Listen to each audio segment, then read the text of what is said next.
Welcome back to Rajeshwari's YouTube channel. ಈಗೇನಪ್ಪ ಸ್ವಸ್ತಿಕ ಇಟ್ಲು, ಶ್ರೀರಾಮ್ ಇಟ್ಲು, ಕಮಲ ಇಟ್ಲು ಅಂತಂದು ಅನ್ಕೋಬೇಡ್ರಿ. ನಾವು ರಂಗೋಲಿ ಕಿಟ್ನ ಆರ್ಡ್ರ್ ಮಾಡಿದ್ವಿ, ಅದು ಬಂದೈತಿ. ಅದ್ರ ಬಗ್ಗೆ ರಿವ್ಯೂ ಮಾಡ್ಬೇಕಂತಂದು ನಿಮ್ಮ ಮುಂದೆ ಈ ವಿಡಿಯೋ ತೊಗೊಂಡು ಬಂದೇನಿ ನಾನು.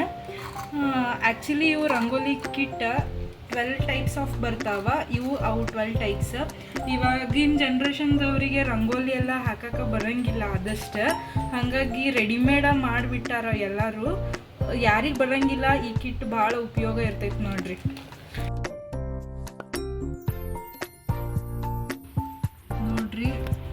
ನೋಡ್ರಿ ಇವು ಬಾಕ್ಸ್ ಹೆಂಗೆ ಬರ್ತಾವಂತಂದ್ರೆ, ಹಿಂಗೆ ಓಪನ್ ಮಾಡಿ ಈ ಕಡೆ ಹಿಂಗೆ ಜಾಳಿಗೆ ಕೊಟ್ಟಿರ್ತಾರೆ. ಇದ್ರದ್ದು ಈ ಥರ ಬಂದಿರ್ತಾವೆ ಬಾಕ್ಸ್ ಥರ.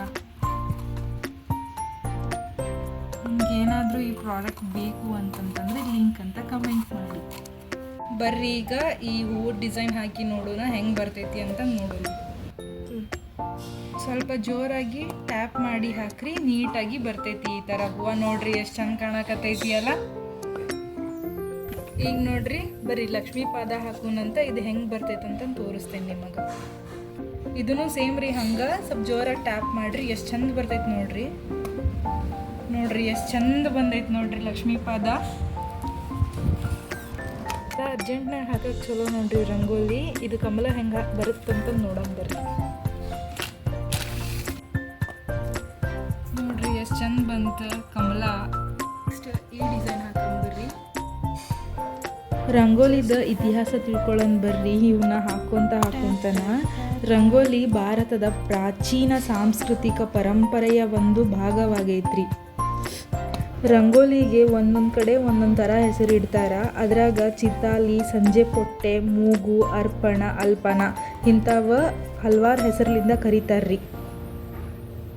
ಹಳೆ ಕಾಲದಾಗ ಹೆಣ್ಮಕ್ಳು ಪ್ರತಿದಿನ ಮುಂಜಾನೆ ಜಲ್ದಿ ಎದ್ದು ತಮ್ಮ ಮನೆ ಕೆಲಸ ಮಾಡಿ ಹೊರಗಿನ ಕಸ ಹೊಡೆದು ದೇವ್ರನ್ನ ಒಳಗೆ ಕರ್ಕೊತಿದ್ದರ್ರಿ. ಹೆಂಗಪ್ಪ ಅಂತಂತಂದ್ರೆ ಮನೆ ಮುಂದೆ ರಂಗೋಲಿ ಹಾಕಿ ದೇವ್ರನ್ನ ಒಳಗೆ ಕರ್ಕೊತಿದ್ದರ್ರಿ. ರಂಗೋಲಿದ ಧಾರ್ಮಿಕ ಮಹತ್ವವನ್ನು ತಿಳಿಸ್ತೀನಿ ಬರ್ರಿ ಈಗ. ರಂಗೋಲಿಯು ದೇವರಿಗೆ ಗೌರವ ತೋರಿಸುವ ಒಂದು ರೂಪ. ಮನೆಯ ಮುಂದೆ ಬಿಡುವ ಮೂಲಕ ದೇವತೆಗಳ ಆಜ್ಞೆಯನ್ನು ಸ್ವಾಗತಿಸುವುದು ಎಂಬ ನಂಬಿಕೆ ಇದೆ.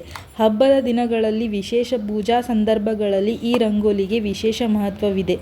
ಲಕ್ಷ್ಮೀದೇವಿಯ ಶುದ್ಧತೆ, ಸೌಂದರ್ಯ ಮತ್ತು ವಿನ್ಯಾಸವನ್ನು ಇಷ್ಟಪಡುವುದರಿಂದ ರಂಗೋಲಿ ಹಾಕುವುದು ಅಕ್ಷಯ ಸಂಪತ್ತಿಗೆ ಸಂಕೇತವೆಂದು ಭಾವಿಸಲಾಗುತ್ತದೆ.